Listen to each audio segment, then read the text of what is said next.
Salam, salam bahagia, Bapak Ibu Saudara yang terkasih di dalam Tuhan Yesus Kristus. Pada umumnya, setiap orang ingin hidupnya tidak pernah melakukan kesalahan. Selalu lancar, selalu sempurna, tidak pernah melakukan kegagalan. Tetapi kodrat sebagai manusia bahwa semua orang telah berbuat dosa, berarti juga memiliki kekurangan dan bisa melakukan kesalahan. Jadi sebenarnya melakukan kesalahan itu sesuatu yang biasa dan wajar-wajar saja.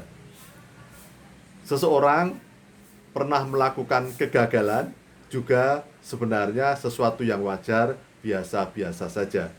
Namun kadang tanpa disadari ada seseorang yang ingin kelihatan sempurna.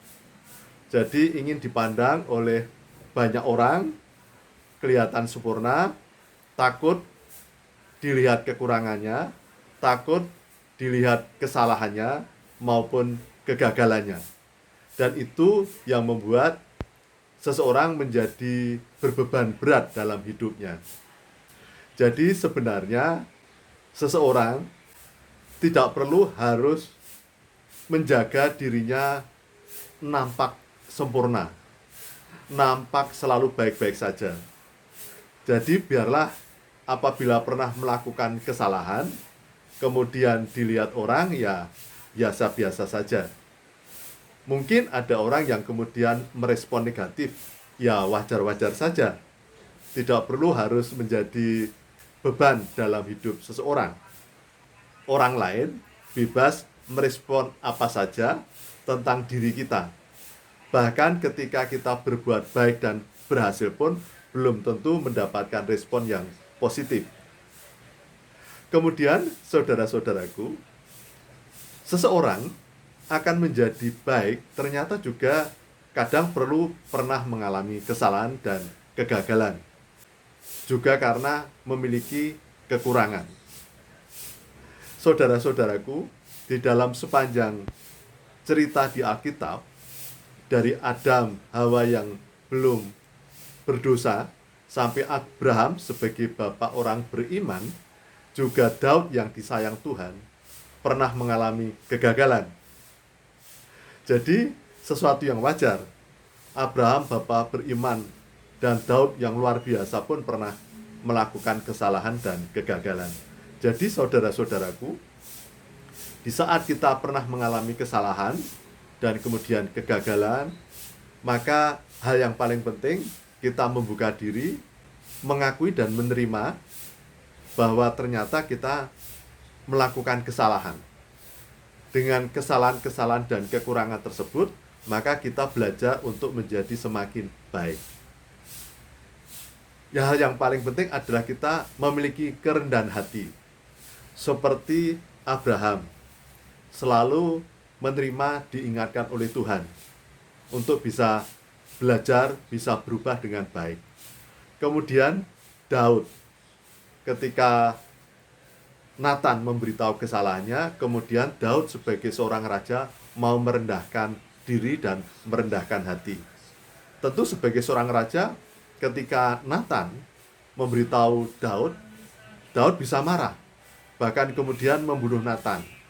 Tetapi Daud memiliki hati nurani yang sudah terasah sejak kecil, sehingga kemudian Daud belajar untuk mengakui kesalahan.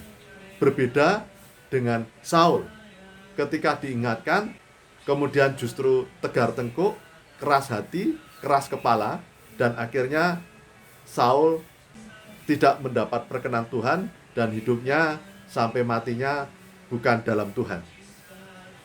Daud sungguh memiliki kesalahan yang sangat fatal. Merancang pembunuhan Uria dan kemudian mengambil istri Uria yaitu Batseba. Jadi kesalahan yang fatal. Tetapi Tuhan sungguh maha kasih, maha penyayang dan maha pengampun. Ketika Daud menyesali akan kesalahan dan dosa-dosanya, bersujud sungkur, merendahkan diri, merendahkan hati di hadapan Tuhan, maka kemudian Daud mendapatkan pengampunan dari Tuhan. Jadi saudara-saudaraku, setiap orang memiliki kekurangan dan kesalahan, pernah gagal. Saudara dan saya bukan orang sempurna. Jadi, agar hidup kita ringan, lega, rileks, tidak perlu kita harus nampak sempurna di hadapan orang. Biarlah kita apa adanya saja. Hal yang penting tidak bersengaja untuk berbuat salah. Kemudian ketika kita berbuat salah, ya tidak perlu kemudian kita mengeraskan hati untuk menutupi kesalahan. Kita bisa belajar dari Abraham dan Daud. Jangan seperti Saul. Jadi saudara-saudaraku, setiap orang bukan orang sempurna, pernah mengalami kesalahan dan kegagalan. Maka marilah kita menerima diri kita apa adanya, juga menerima orang lain apa adanya. Diri kita tidak sempurna, orang lain juga tidak sempurna. Jadi hidup kita tenang, damai, tentram, bahagia. Dengan segala kesalahan dan kekurangan kita bisa untuk memperbaiki diri, merendahkan hati ketika mendapatkan nasihat, mendapatkan saran, masukan yang baik dari orang lain maupun dari Tuhan melalui firman-firman-Nya. Demikian yang dapat saya sampaikan.